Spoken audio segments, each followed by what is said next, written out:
Next, one of my all-time favorite players, Carmelo Anthony, is a first ballot Hall of Famer. Yes, sir, Brody. Melo. Class of 02.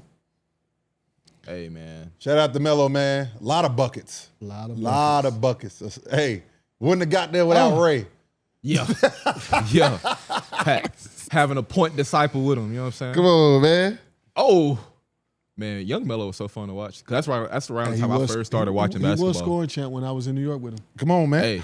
Hey, look. Hey, Melo, I hope you awarded Ray for helping you get that scoring champ. Man, that's my dog, man. It's my bro for life.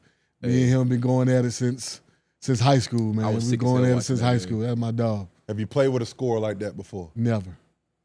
And I play with a lot of scorers. Yeah. You talking about a guy that can score from every possible level, off the dribble, in the post, like mid-range, shoot the three, like got handles. A lot of people don't understand that. Got the ball on a string. Like Melo, like just the way he just dominates one to score. You got dudes like Paul Pierce.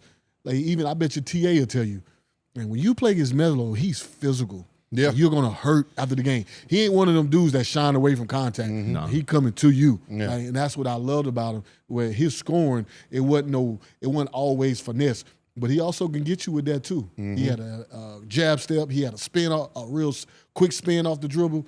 But man, that man was a dog. That man was physical. And Melo used to patch your stats sometimes too. Melo could have laid the ball up. He go get about 3 extra rebounds. Yeah, he know what he doing. Hey, listen, I tell you, I'm messing with you. Good, congratulations, bro, man. You well deserved. Hey, from day one when I played against you, man, back in the day in high school, I knew that you was gonna be special. And you know, we both went on and did amazing things. Obviously, you did a whole lot more than I did. Well deserved. Proud of you. And yeah, man, just waiting to see what's next for you. You're already doing your pod and your wine and stuff like that. You know, you got your stuff going on. Go ahead and send a stream some wine, man. You definitely go down as one of the best and probably the best that I've ever played with for sure.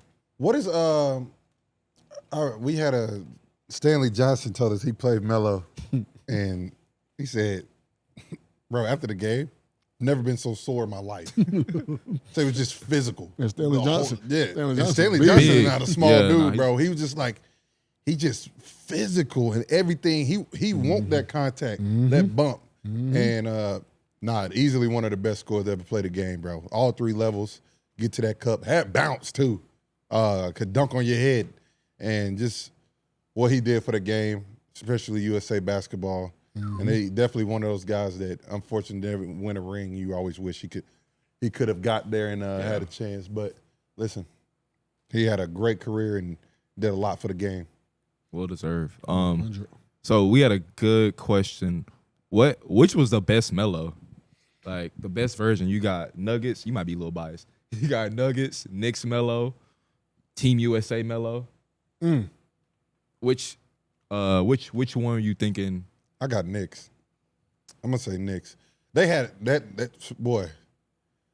First of all, they had a squad, and y'all can say it's biased, but if you go back, everybody used to play with the Knicks on 2K. That's what I'm saying. No, everybody played with the Knicks on 2K. I mean, they had a team, and he was playing really good basketball. You know, just Brown in Miami. That's all it is, bro. Like at the end of the day.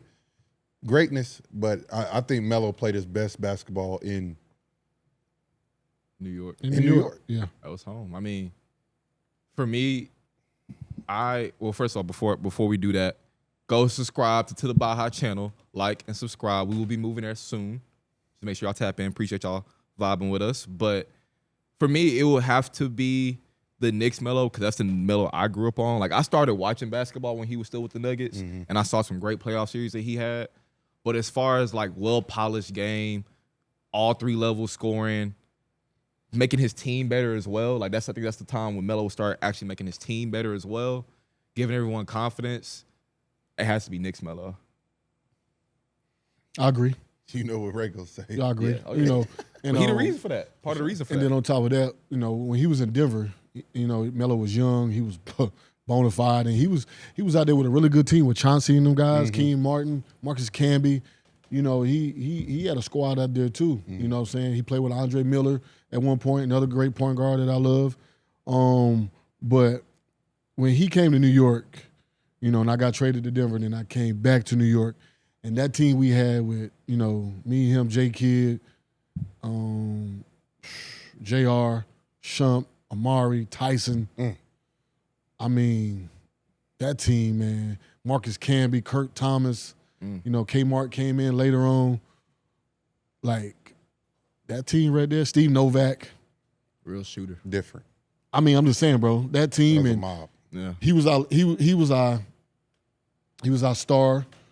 You know, he was one of our leaders, and he was that guy that, like you said, you know, he gave everybody confidence every night because, you know, you had to step your level of game up because of what he was doing. He was scoring champ that year, and that man was like, I think he had 60. 62. He gave 62 against Charlotte, against Michael Kidd-Gilchrist. Yeah. Damn. Like I'm talking about to see that in person though, in the Garden, in that electrifying arena. Like, I'm telling you, bro, that's something that I will always cherish and always remember, man.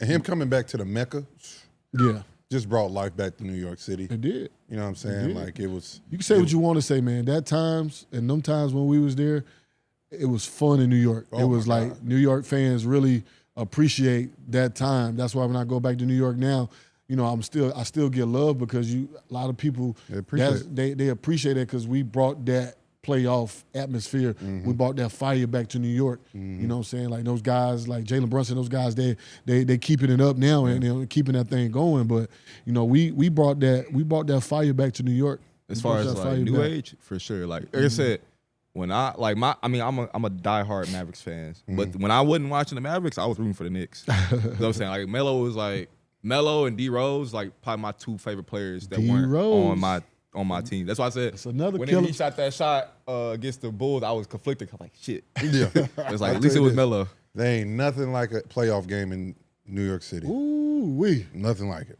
Unbelievable. Unbelievable. Oh, and this is another great topic someone brought up. Is Melo the best one-on-one player of all time? Like, if you had a one-on-one tournament, you put him up there with KD, Cole, Bron, and MJ. Just Tracy, just getting one-on-one buckets, like 100%. Number one all time. That's tough. It's tough, but I can't go on a limb and say number one, but boy, he's a bad boy. Boy, you gonna have some problems. You're gonna definitely have some problems. I would lean Kevin Durant if we were talking one-on-one. Yeah, okay. Just because he's a freak of can't nature. teach 7 foot. And you can't. He can shoot the over way you. he shoot that ball is different. For me, one-on-one would be Kai and KD. Yeah, I forgot about Kai. Yeah, Kai for sure. Can't forget about Kobe either now. Ooh. That's what I'm saying. Can't forget about Kobe. One-on-one? Yeah. Yeah. Shit. I said Tracy yeah, too. Tracy get you to my dudes that get you buckets, bro. 13 and 33 ain't no. Yeah. But Melo had 62 points, no rebounds, no assists, no steals, just straight buckets. 62 points and just 62 points. Yeah, that's sick. That's sick as fuck. I'm saying, that's like, all he needed to do. Pass the ball. I feel like you got to try to do that, low key. Pass the ball, bro. So I'm saying, but no, I think he has to be like in that top 4 where you have to have a conversation of like, you don't want to see Melo. Yeah.